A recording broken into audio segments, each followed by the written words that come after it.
New Year is traditionally the time where we look back at what's went on previous and look forward to new opportunities in the new year. And we thought this was an appropriate time to announce the end of Helping Hands. When Brad Welsh and I founded Helping Hands over 6 years ago, we intended for it to be a short, sharp burst of activity. We wanted to show what was possible through collective action when you reinsert the idea of solidarity into communities. Last year, we decided that the 2019 summer programme of football and boxing for kids would have been the appropriate time for Helping Hands to leave the stage. However, after Brad was killed, we made the decision that to leave at that point could have created a dangerous vacuum in many of the communities we worked in. So we continued throughout 2019. 2020, of course, has been dominated by COVID, and at Helping Hands we knew the only place for us to be was on the front line. So this summer, our volunteers delivered over 120,000 cooked meals for 7 different kitchens right across the city, and even more survival packs of non-perishable food, toiletries, as well as wraparound support including advice hotline, mental health support, physical activities, etc.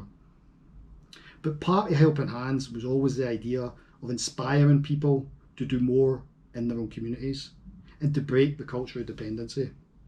We wanted to show it was possible for people to create change in their communities and not be dependent on the state or the charity sector or on Helping Hands.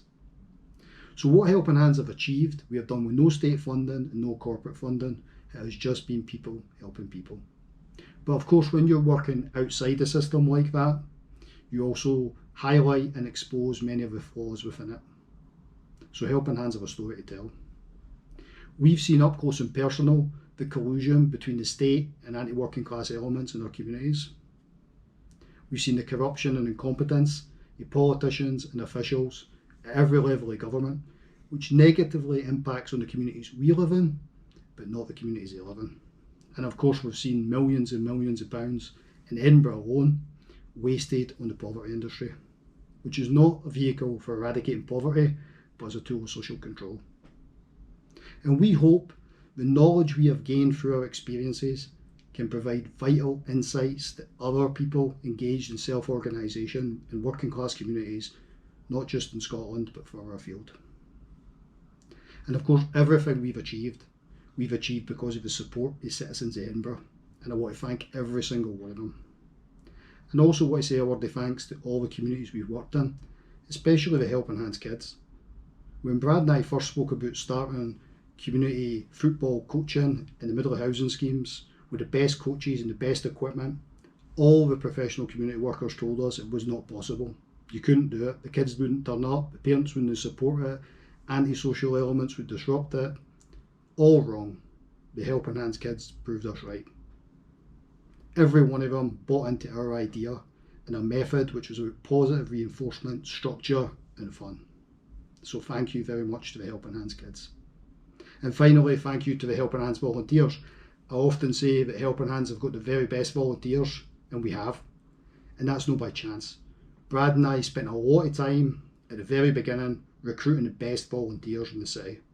We spent a lot of time making sure we had the right volunteers in the right place leading the right programmes.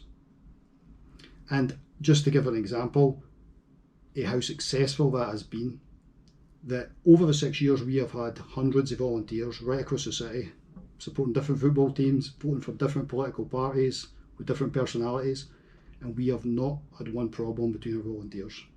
And as somebody who's been involved in volunteer organisations for over 30 years, I can only say that is highly unusual. But that's because we worked really hard to create a positive group culture in Helping Hands. And Brad and I are both the type of people who seem to be able to create disturbance quite easily and evoke strong reactions for people. And yet in the 6 years, the volunteers who started with us are still here at the very end. And that says a lot about their commitment and endurance. I just want to say to them, whatever you go on and do in the future, and I'm sure you all do great things personally and in the community, always remember the time with Helping Hands and never underestimate the change that you have been part of creating in this community. This city belongs to all of us, and always remember, solidarity, not charity.